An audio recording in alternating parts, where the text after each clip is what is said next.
The Revenge of the Incredible Hulk, the Unmade sequel. In 1990, the death of the Incredible Hulk appeared to bring David Banner's story to an end.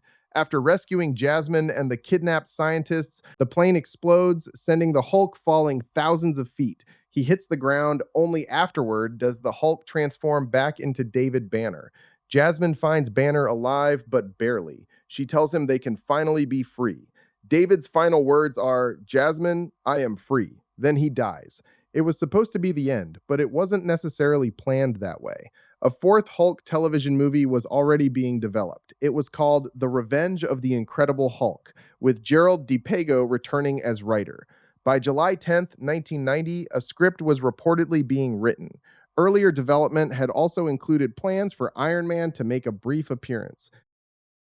So, what would have happened next? According to Gerald DePego's later account, the story would begin with David Banner being revived, but Banner would discover that he could no longer transform into the Hulk. For the first time in years, David would be free of the transformation that had controlled his life. Banner would then begin working with the government. His goal would be to help prevent accidents like the one that originally turned him into the Hulk. But that would put him in danger again. Villains would capture Banner and force him to use his scientific knowledge to help create Hulk like beings. Banner would eventually have to fight back, and at the climax, according to DePago, Banner would be forced to recreate the accident that originally transformed him into the Hulk in order to stop the villain's plans. That would bring the Hulk back. And that's where one of the biggest rumors surrounding the Unmade movie comes in. It has often been reported that the Hulk would return with David Banner's mind. Lou Ferrigno later recalled the project that way as well, but Gerald DePago disputed that version. According to DePago, Banner was supposed to return without the ability to transform, with the Hulk returning later in the story. Because the movie was never made, there is no finished version that can settle the difference between Ferrigno's recollection and DePago's account. So the safest version of the story is the one provided by the writer himself.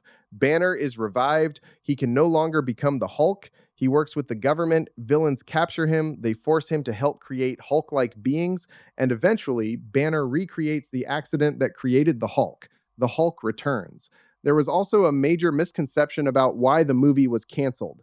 The popular explanation has been that Bill Bixby's cancer prevented the sequel from happening, but DePego disputed that. According to his account, Bixby's health had not yet begun to decline when the project was canceled. Instead, DePego said the sequel was canceled because the death of the Incredible Hulk received disappointing ratings. That means the cancellation wasn't because the writers had no way to continue the story.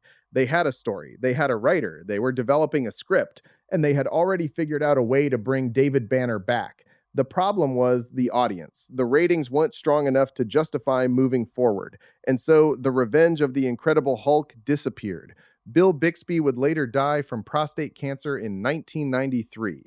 Lou Ferrigno never returned for another Bixby Hulk television movie, and the final scene of the death of the Incredible Hulk remained the last produced chapter of the classic television story.